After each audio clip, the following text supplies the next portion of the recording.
چیزوں میں تقسیم کر دو، ایک چیز جائز۔ بھئی زنا کی کتنی قسمیں ہیں؟ ہمارے بڑے اکابرین نے کہا 2 قسمیں ہیں۔ ایک بسم اللہ پڑھ کر زنا کرنا ہے، ایک بغیر بسم اللہ کے پڑھنا ہے۔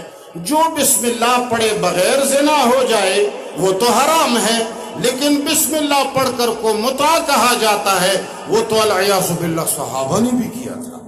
انا للہ و انا الیہ راجعون۔ بخاری بھرا ہوا ہے، مسلم بھرا ہوا ہے، ترمذی بھرا ہوا ہے، ابو داؤد بھرا ہوا ہے۔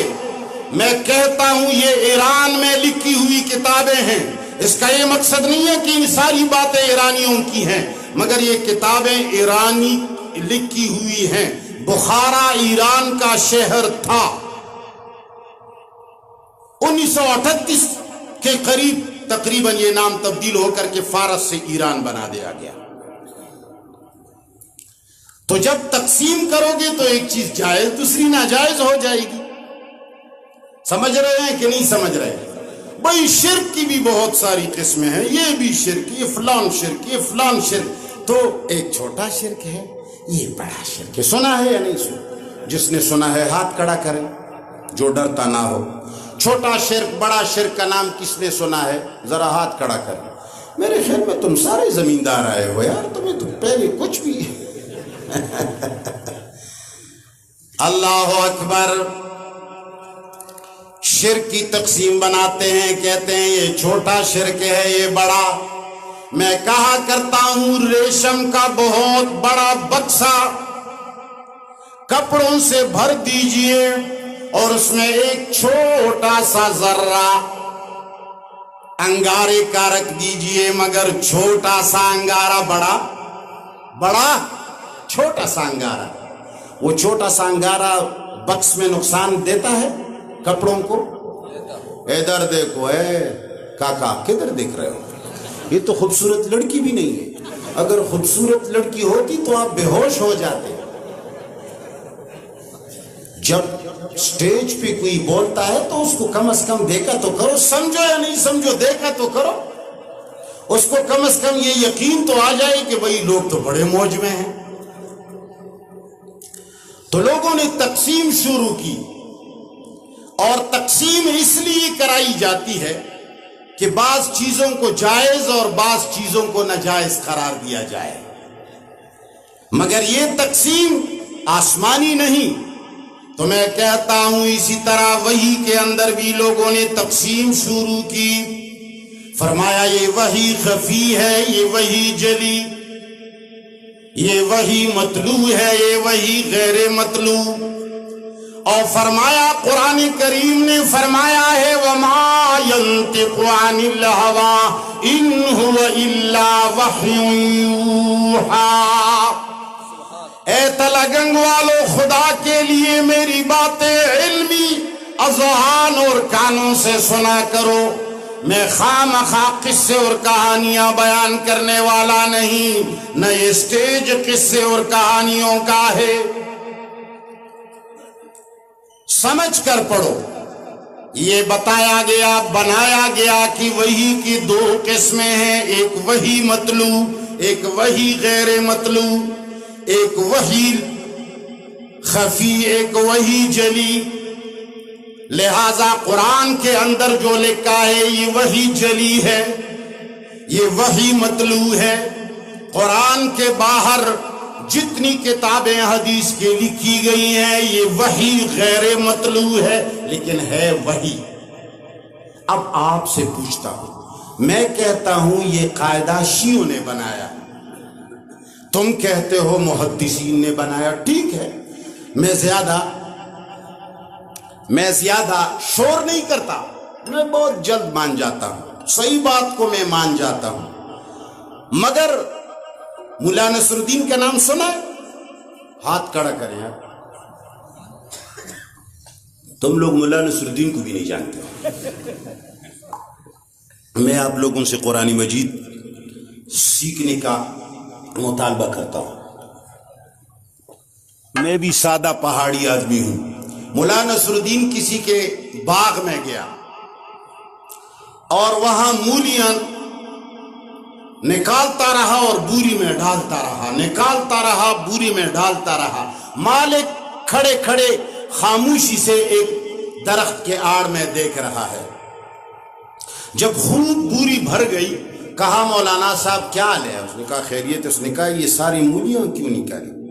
اس نے کہا جی بہت تیز ہوا چلی، آندھی آئی ہوئی تھی، مجھے لے جا رہی تھی، اڑا رہی تھی، میں ایک مولی کو پکڑتا وہ میرے ساتھ وہ نکل آتی، پھر دوسرے کو پکڑتا وہ نکل آتی، یعنی ہوا کی وجہ سے میں مولیوں کو پکڑ پکڑ کے خود کو اڑانے سے بچانے کے لیے یہ ساری نکل آئیں۔ تو مالک نے کہا یہ بوری میں کیسی گئی؟ تو اس نے جب یوں دیکھا کہ یہ تو بوری بھی بری پڑی ہے، اس نے کہا یہ مجھے بھی سمجھ نہیں آتا۔ تو آپ کہتے ہیں یہ قاعدہ محدثین نے بنایا، میں کہتا ہوں یہ شیعوں نے بنایا۔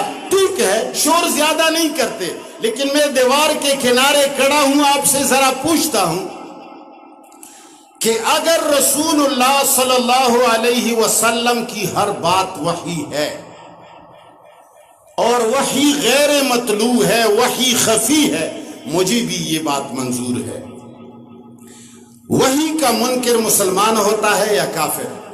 نہیں یار، ذرا سوچ کر، اتنا جلد فتویٰ نہ دیا کرو، تمہارے باپ مفتی گزرے ہیں، سوچ سمجھ کر کہو۔ جو وحی کا منکر ہوتا ہے وہ کیا ہوتا ہے؟ ذرا غور سے، کیا ہوتا ہے؟ کافر ہوتا، پکی بات ہے۔ اچھا، تو بخاری شریف میں آیا ہے کہ رسول اللہ صلی اللہ علیہ وسلم وفات کے وقت فرمانے لگے کہ مجھے کاغذ اور قلم تھما دو اور میں تمہیں کچھ لکھ رہا ہوں۔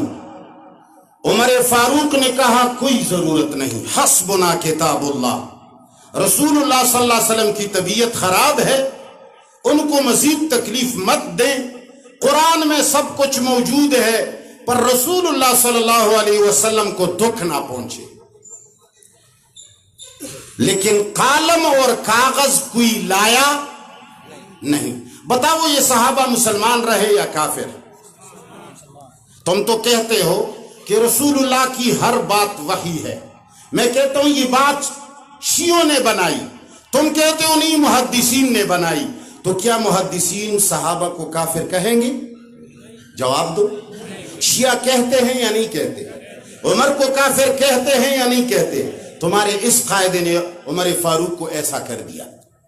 دوسری بات، بریرہ کو جب اپنے شوہر ڈھونڈتا رہا، رو رہا تھا، بریرہ اس کے ساتھ نکاح دوبارہ نہیں کرتی تھی، رسول اللہ نے فرمایا اگر تو اس شوہر سے دوبارہ نکاح کرو تو، انہوں نے فرمایا حکم ہے یا مشورہ؟ رسول اللہ نے فرمایا مشورہ، بریرہ نے فرمایا میں نہیں مانتی۔ مسلمان رہ گئی؟ جواب دو۔ تم کہتے ہو کہ یہ محدثین نے بنایا۔ رسول اللہ صلی اللہ علیہ وسلم نے اسامہ بن زید کو اپنی وفات کے وقت ایک جیش کا امیر مقرر کر دیا، کوئی صحابہ کرام نے نہیں مانا، مسلمان رہ گئے۔ تم تو کہتے ہو یہ محدثین نے بنایا، یہ کسی نے بنایا صحابہ کے تکفیر کے لیے۔ وحی صرف اور صرف کیا ہے؟ وحی کیا ہے؟ قرآن ہے۔ سنت کیا چیز ہے؟ قرآن کی پریکٹیکلی تشریح۔ سنت قرآن سے الگ کوئی چیز نہیں ہے۔ قرآن نے کہا اقیم الصلاۃ، امت دیکھتی رہی کہ اقیم الصلاۃ، اب کیا ہے؟ رسول اللہ کیا کرے گا؟ عید میلاد النبی منائے گا، اقیم الصلاۃ کے حکم پر رسول اللہ دیکھ پکائے گا، رسول اللہ کسی مندر میں جائے گا والعیاذ باللہ، کسی قبر پر ڈیرا ڈالے گا، رسول اللہ صلی اللہ علیہ وسلم اٹھے اور کھڑے ہو گئے، یوں کیا، ہاتھ باندھے، فاتحہ پڑھا، سورت پڑھی، رکوع کیا، قومہ کیا، سجدہ کیا، جلسہ کیا، اتحیات پہ بیٹھے، سلام پھیرا، معلوم ہوا اقیم الصلاۃ کا معنی یہ سنت ہے۔ یہ پریکٹیکلی شکل کڑا ہونا یوں ہو جانا یہ سنت ہے، اقیم الصلاۃ وہی ہے۔ قرآن اور سنت لازم اور ملزوم ہے۔ بہرحال میں کہتا ہوں بڑی افسوس کی بات ہے، رب العالمین نے فرمایا لَقَدْ كَانَ لَكُمْ فِي رَسُولِ اللَّهِ أُسْوَةٌ حَسَنَةٌ، اللہ نے فرمایا رسول اللہ کی تابعداری کیجئے جو وہ رسالت لے کر آئے ہیں۔ میرے محمد الرسول اللہ یہ سنت لائے کہ گاؤں کے اندر اور یہاں جو ارد گرد رہتے ہیں پڑوسیوں کے اندر جو بیوائیں ہوتی ہیں، یتیم ہوتے ہیں، غریب ہوتے ہیں، نادار ہوتے ہیں، رسول اللہ صلی اللہ علیہ وسلم اس وقت تک نہیں کہتے تھے جب تک سارے علاقے کا لوگوں سے معلوم نہ کرتے کہ کس کے گھر میں فاقہ ہے۔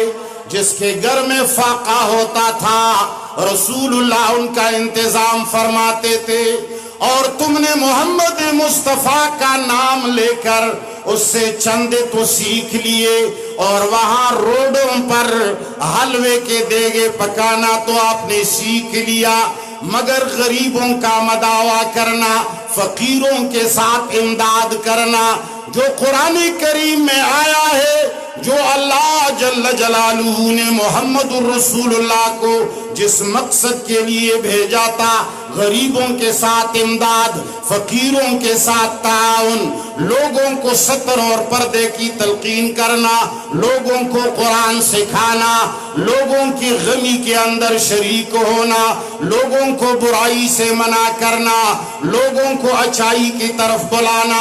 آج آپ نے ان غریبوں کو اتنا بھوکا کر دیا ہے، جب سال میں تم حلوہ کے دیگ پکاتے ہو تو وہ زمین پہ گرنے نہیں دیتے، الغٹ من الغٹ ولو کان پشو سر کی طرح کھاتے ہیں، اس لیے کہ پورا سال تو تم کھلاتے نہیں ہو۔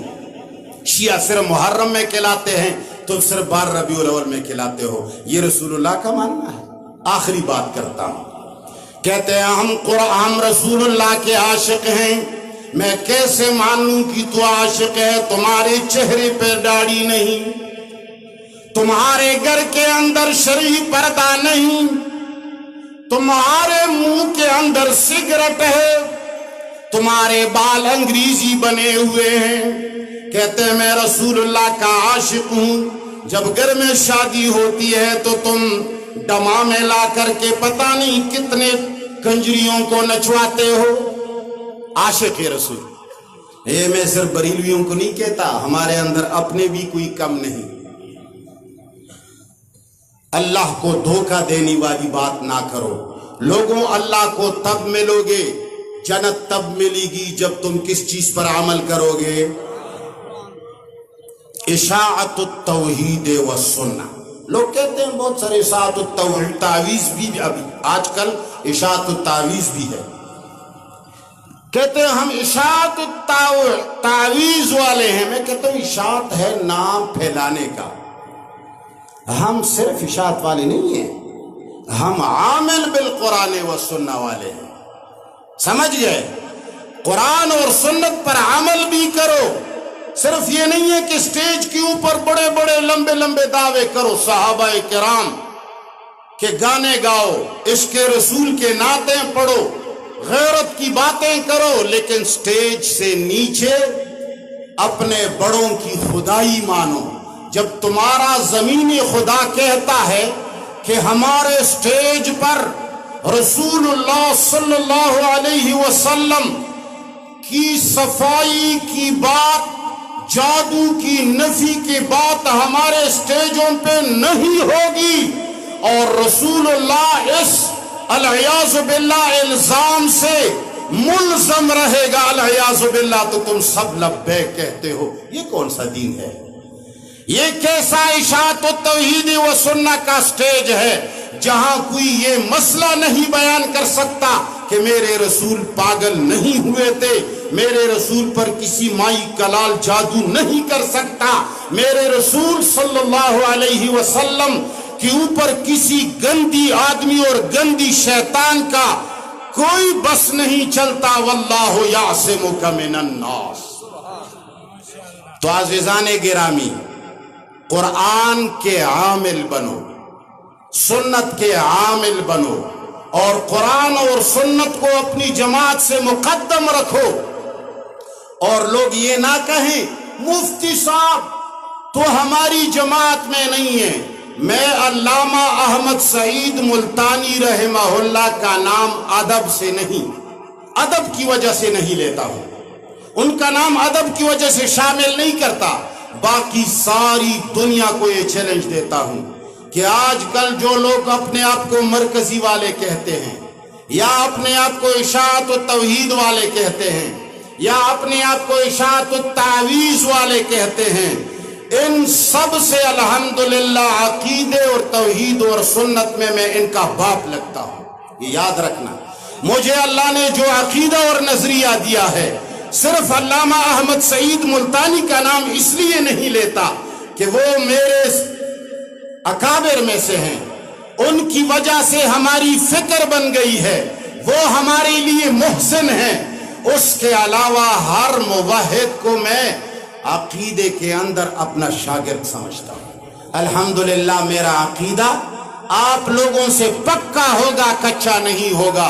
باقی جماعتیں آ جانے والی چیزیں ہیں، جماعت ہو یا نہ ہو، اس مسئلے والوں کے ساتھ، اس مسئلے پر قربان ہونے والوں کے ساتھ انشاءاللہ تا حیات قائم اور دائم رہیں گے۔ وصلی اللہ تعالی علی خیر خلقہ محمد وآلہ وصحبہ اجمعین۔